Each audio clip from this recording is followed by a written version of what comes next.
G'day guys, welcome back again.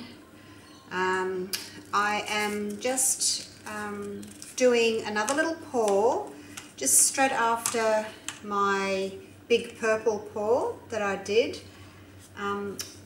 If you saw that one, you will have noticed that I got heaps of tiny little baby cells from the floetrol, and I said I was going to experiment and try with a pouring medium that maybe gave me less of those little tiny cells. So what I'm going to do today is I'm going to use a pouring medium that I've used previously. It's my own mix, and I pop it into this 3-litre milk bottle. It's 2 parts floetrol, 1 part PVA glue, and half a part pouring medium. So 2 cups, 1 cup, half a cup. And I just pop it in there. So that's the floetrol, and that's the PVA glue. I get that from Bunnings. It's about $22 for 4 litres. So we can't get Elmer's glue readily in Australia, and that's the pouring medium that's in this one, the global. It's quite expensive, but if you get it on sale at the half price sale, I tend to get a bottle then and stock up. So my colours, same as yesterday, global, that's ultraviolet. I've got some turquoise, some purple, black and white, and then I've also got liquitex basics, deep violet and dioxazine purple, just for a little bit of different colour. That's the really dark purple there. I know they look a bit blue in the video, and the turquoise looks a bit green, but they're actually bright purples. The liquitex basics, I've mixed 4 parts pouring medium to paint, and the global I've mixed 3 parts of the pouring medium to paint. I'm using the coconut milk hair serum for cells, and I popped it in this little bottle here so I can just get 1 drop out at a time. I'm only going to put 1 drop in each of the colours. 1, 2, 3, 4, 5. There's probably even more than I need, but it's just a test subject, so I'm going to do that. I'm not going to put any in the black and white. So I'll try and just get a tiny little drop out. I don't want any runoff behind it, because that ends up being 2 or 3 drops then. Just 1 tiny little drop.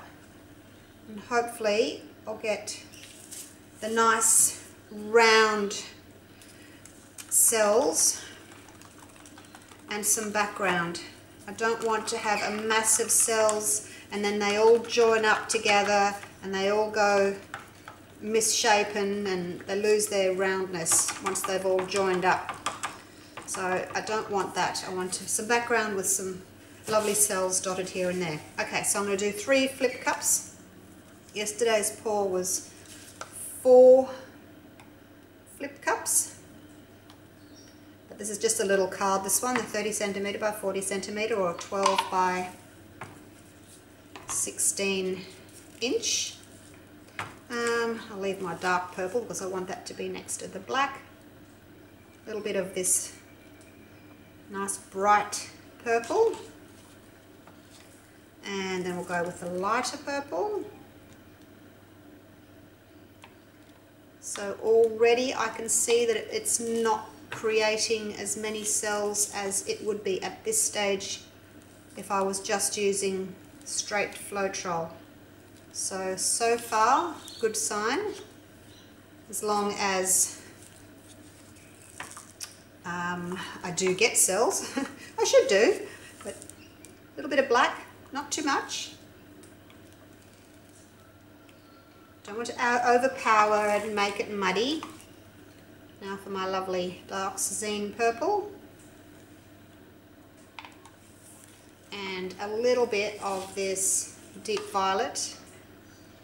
Colours like this, like deep violet and magenta, they tend to take over, so don't use a lot of them. A little bit more white. I'll finish my white off. Some of the paint's going through to the bottom, others are lying on top. That's okay, we'll get a nice variation of patterns. A little bit more purple. And it will be lighter against that white. Always try and put a dark colour next to your light colour.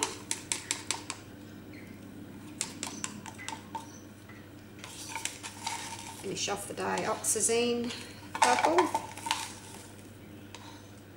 It's a lovely colour, this. And tiny little bit more black. I'm keeping the extra black because I'll do my corners and anywhere that's missed out.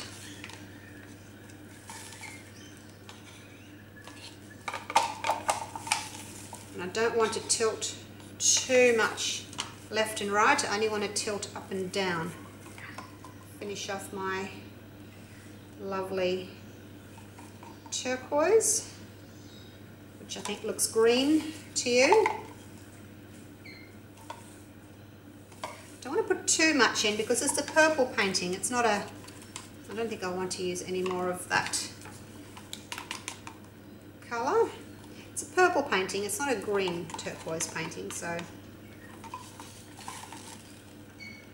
don't want to use too much turquoise or too much of that pinky purple. It's just in there for a bit of contrast. And I'm hoping I've got enough paint. I'll have to just pop a tiny bit in on top. For this size surface, you really need about 500 grams of mixed paint. But these cups hold, I'm not sure, can't see. Because you need lots of paint to cover your surface. And no, it's not a waste of paint to use so much and have a little bit go over. It's more of a waste of paint if you prepare everything, mix your paints, don't have enough, and then you've overstretched it, you're not happy with it, you scrape it. That's a waste of paint. So think about how much paint you want and add an extra cup. You can always save it for the next pour, but you're better off having it so that you don't have to tilt as much to cover your whole surface. Alright, so at this stage I would see lots and lots of cells popping up around the bottom, and I don't have that just yet, so again it's a good sign, which means I can hopefully torch to get the cells that I'm wanting. Okay.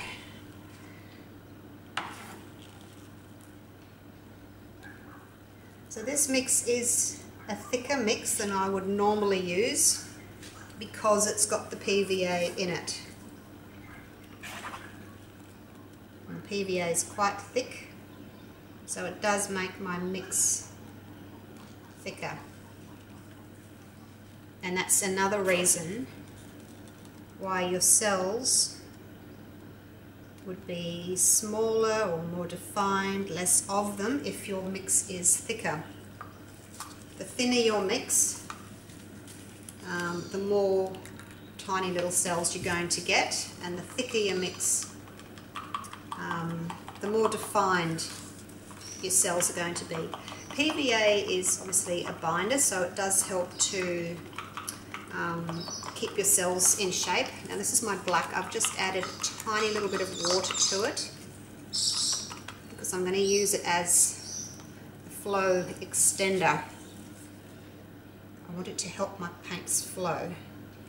So I'm using a slightly thinner mix,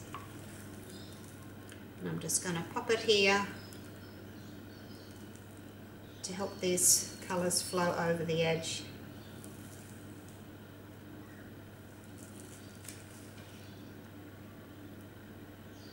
I like the black contrast against the purple, so I don't mind at all having some black on there.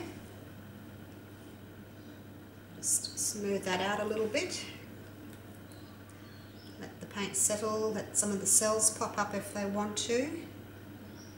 Got some nice shaped cells here and not a flood of cells like I did in my last pour. At this stage, as soon as you turn the cup, there's millions of little cells, even though I only used 1 drop of oil per colour in my last pour. Okay, let's make some room. Wipe my hands. Now I'm not going to torch just yet because there's lots of cells there. As I tilt, the cells will pop up a bit more, and I can always torch afterwards if I want more cells. Now most of the paint's here, so I'm going to use the weight of all this paint to do this area first because it's got the least amount of paint on it. So I'll use that majority of paint while it's still there to get that bottom section.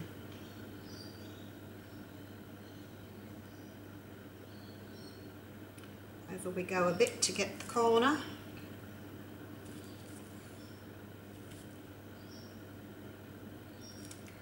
And back.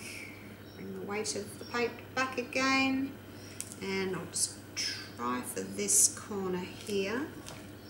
Actually, I'll see if there's any paint left in that cup. There's a lot of black there. When you're pouring your paint out of the cup, try and keep it in the same linear patterns. Don't go around in a circle. Alright, let's see if we can get some of that paint to go off the side there. So it's bending here to get to that corner, but hopefully I can straighten it up again. Okay, so just straighten it back up. And that's the good thing about having so much paint on your surface. You can move it around. If I only had a tiny little bit of paint, I would stretch it all out and there's no going back again. There's no way that paint will go back into its shape again. Alright, now this paint down there. And I'm going to try and tilt it a little bit just to try and get the lines to come back into a more linear pattern. I do like my linear patterns, as I'm sure you've noticed. So far I'm really happy with this pouring medium. It's pouring nicely or tilting nicely down the surface. Nice and thick. It's flowing well. I'll just see if I can get that little tiny bit off there. Okay. Don't be too concerned if there's a tiny little area on your canvas or your card, whatever you're pouring on, that you don't particularly like. Don't try and fix it at the expense of the rest of your pour. Just leave it. Especially your sides, if you're working on a canvas, you can always touch up your sides. Now this is a bit of a curve here. I'm just going to try and get that to go down that way. Nope, doesn't want to. That's okay, I'm going to leave it. This paint's so thick, so if I do try and move all of this down there, I'm just going to lose my pattern, so I'm going to leave it. Right, now, nice background, as you can see, happy with that. Not a massive cells like I did get with the floetrol, so let's torch a little bit and see what happens. Popping some bubbles. I still like torching all over just to pop some bubbles. Give that a minute and just see what happens. There are more cells popping up under here. Now these colours will look slightly muted until they dry, because the PVA is a white glue, so it sort of dulls the colours a little bit. But once the pour dries, those colours will come back to normal. They always dry a little bit darker. Especially with the PVA, it's going to dry darker.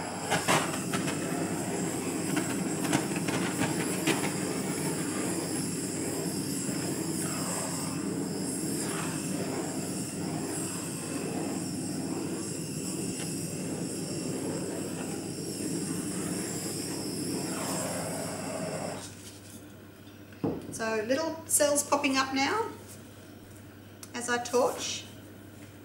There's some darker ones coming through here. There's some pink and white coming through here.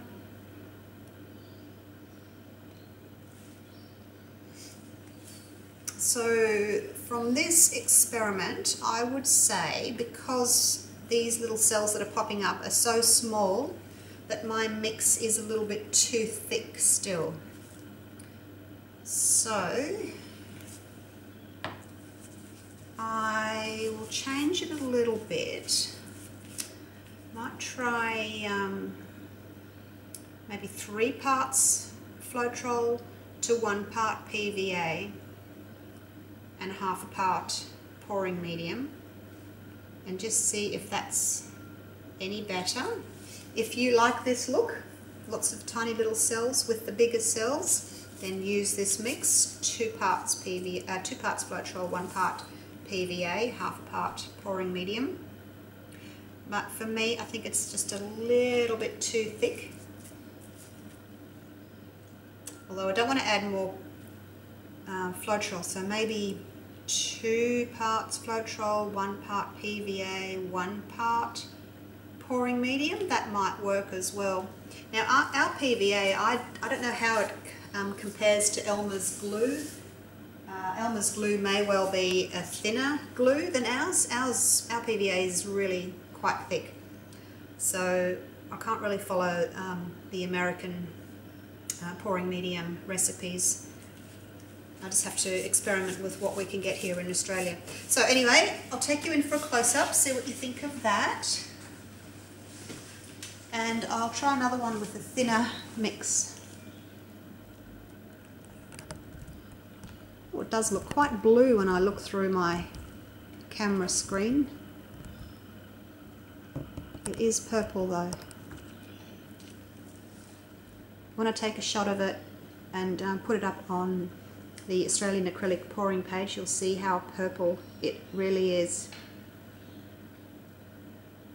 So in comparison, I think I do much more prefer the one I did yesterday, even though it had more cells. I think the colours were better. It did flow better. So anyway, I'll have to keep experimenting. But let me know what you think of this one. And I'll see you for the next pour. Bye for now.